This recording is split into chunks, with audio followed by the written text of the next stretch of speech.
Chapter 230. Lamech's foolish demand for laws. The Lord's revelation on the judgment in the law and the freedom in love. 11th January 1843.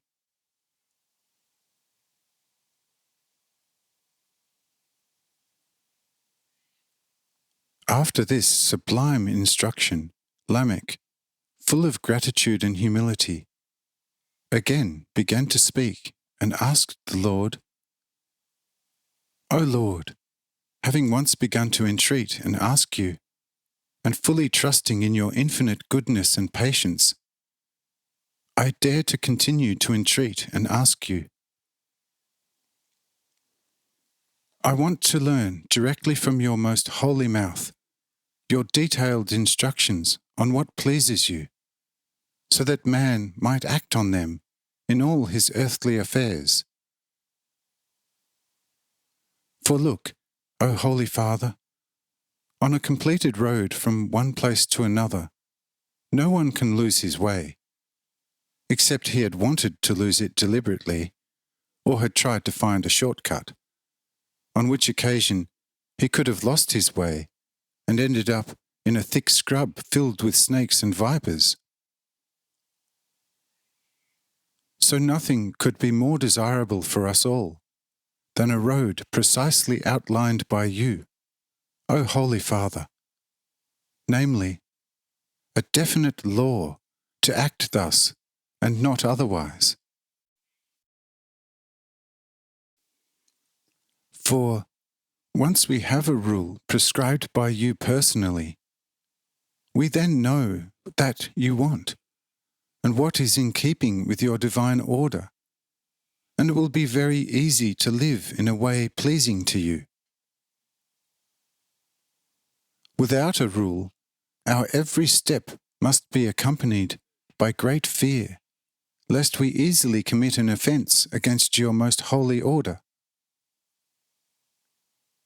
If it might please you, O Holy Father, I would ask you for it in the name of the whole lowland, at the same time assuring you of my incessant, most punctual loyalty always and forever.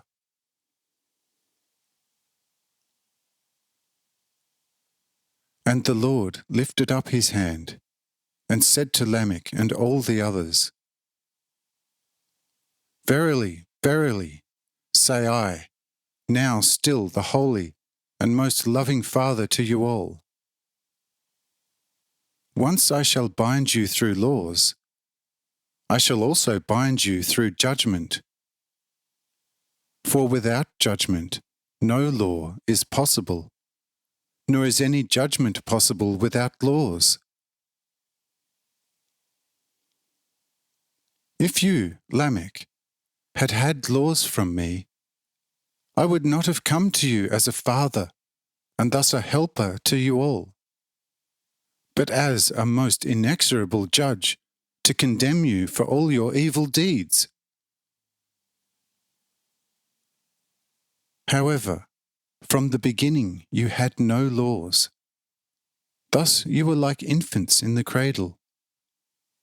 You have done much evil. Indeed, you have committed atrocious deeds. But, having no definite law directly from me, but only an indirect advice, you are so far not liable to any judgment. And now I am here to help you. How can you, Lamech, then ask me for laws? What is better, to be quite free in the love for me, thus having me as a father, or to be bound by laws, thereby having me as a permanent judge?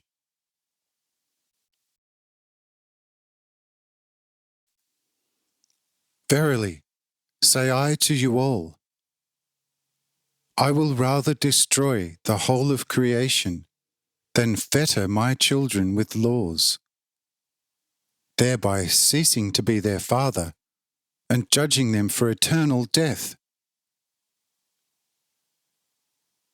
Therefore you, Lamech, take back your request, and let it completely wither within you.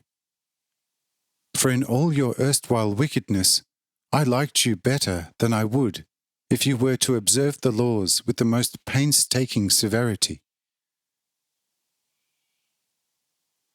For the law rescinds all love between the lawgiver and the one encumbered with the law, and instead of love, establishes the most severe, inexorable judgment.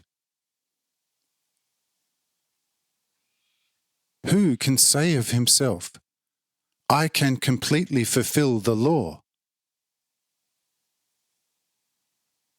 Look, I alone could do this, but no other free being. The created being would have to walk in judgment like the animals. If so, where is the free, life activity of the Spirit?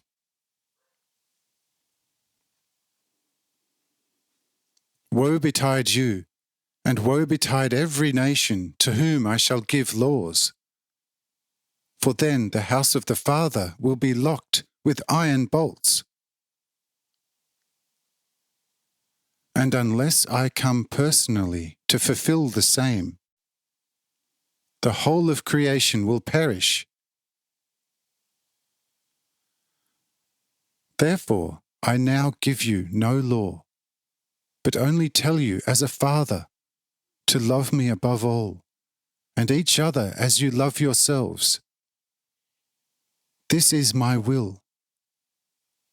All else, do out of the wisdom which comes to you through my love, and you will live as it is most pleasing to me. Observe all this, and do accordingly, and you will have my love at all times, and the great house of your Father shall not ever be closed to you. Amen.